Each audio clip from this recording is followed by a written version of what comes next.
بسم اللہ الرحمن الرحیم۔ السلام علیکم ورحمۃ اللہ وبرکاتہ۔ سلسلہ جہان رضا میں ایک بار پھر سے خوش آمدید۔ ہماری سیریز ہدایت بخشش کی قسط نمبر 5 ہے آج، اور اس میں ہم ہدایت بخشش کی جن لوگوں نے شروعات لکھی، تراجم لکھے، اور آگے چل کے اسی سلسلے میں ہدایت بخشش کے نعتیہ دیوان پر جن لوگوں نے پی ایچ ڈی کے مقالہ جات لکھے اور ایم فل کے مقالہ جات لکھے، ہم اس پر بات کریں گے۔ سب سے پہلے اسلام رضا کی جو شروحات لکھی گئی وہ کن لوگوں نے لکھی اور وہ کب اور کہاں سے شائع ہوئی، اس سلسلے میں کچھ بات کرتے ہیں۔ اس کی شرح مختلف لوگوں نے مختلف انداز میں لکھی۔ ہم ترتیب کے ساتھ کچھ شروحات کا ذکر کرتے ہیں۔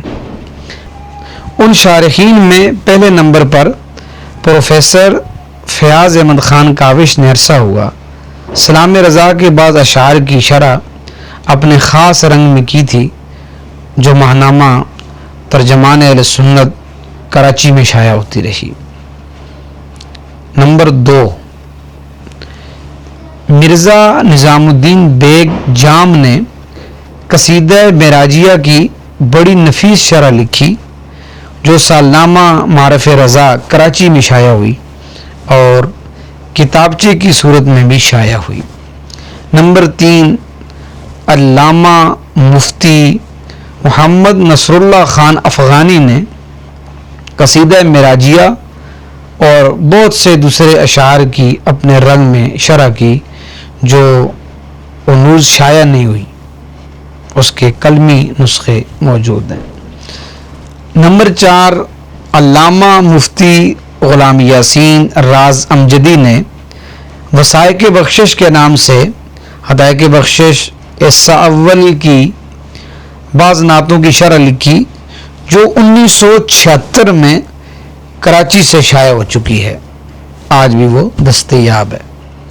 نمبر 5، علامہ محمد فیض احمد اویسی صاحب علیہ رحمہ نے ہدایت بخشش کی مکمل و مبسوط شرح لکھی۔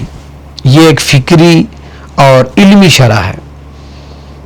اس کی غالباً شرح 25 مبسوط جلدوں پر محیط ہے۔